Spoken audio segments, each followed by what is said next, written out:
We're back with some breaking news. Former Minnesota police officer Kim Potter was released from prison this morning after serving 16 months for fatally shooting 20-year-old black motorist Duante Wright. Police said Wright had an expired license plate when they pulled him over in 2021. Officers said he then ran from them when they discovered he had an outstanding warrant. Potter said she accidentally pulled her handgun instead of her taser when she shot Wright. Last year, she was found guilty of first and second-degree manslaughter for fatally shooting Wright. Potter was sentenced to 2 years in prison. NBC News correspondent Jesse Kirsch joins us now from Chicago with the details. Jesse, nice to see you. Good morning. What more can you tell us about Potter's release, and what happens to her now that she's out? Yeah, good to be with you, Steph. So we got these details just a short time ago. We know now that Kim Potter was released at 4 a.m. Central Time. That's 5 a.m. Eastern.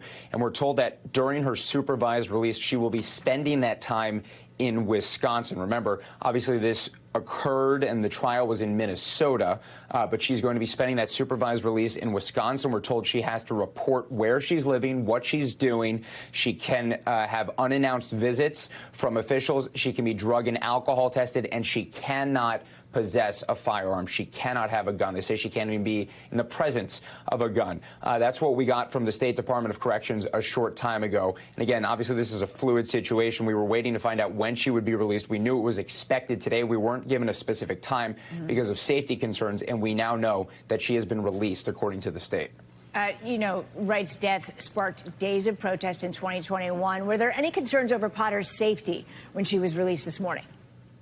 Absolutely, and that's part of the reason why officials say they did not give us a specific time ahead of time. Also, obviously, she was released very early in the morning. Officials say that is because they were doing that for her safety as well as the safety of people at the prison. And officials have made a point of saying that they had intelligence analysts that were reviewing material, trying to keep an eye on the situation in the run-up to this release. And they say that there was concern. They came across threatening comments against Potter, and there were concerns about violent protests being held outside of the prison where she was being held. So there was concern over that, and they took that into account when they made this decision. Let's talk about Wright's family. How did they respond back when Potter was sentenced? Was it enough for them? And have we heard from them at all about her being let go?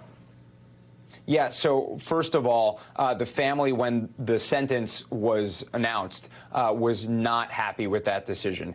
And the other piece of this is, even though she was sentenced to one thing, she's serving even less than what her actual sentence was, because in Minnesota, as officials explained it to us, people serve 2/3 of their sentence in prison. The last third is on supervised release. There's no parole board. There's no time off given for good behavior, we're told. So whatever she got, she was only going to serve 2/3 of that. That said, the sentence handed down was something that the family of Duante Wright was not pleased with. Here's part of what we've heard from his brother, for example.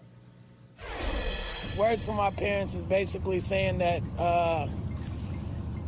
they just feel so hurt and overwhelmed with what was going on. We felt more of a slap in the face than anything.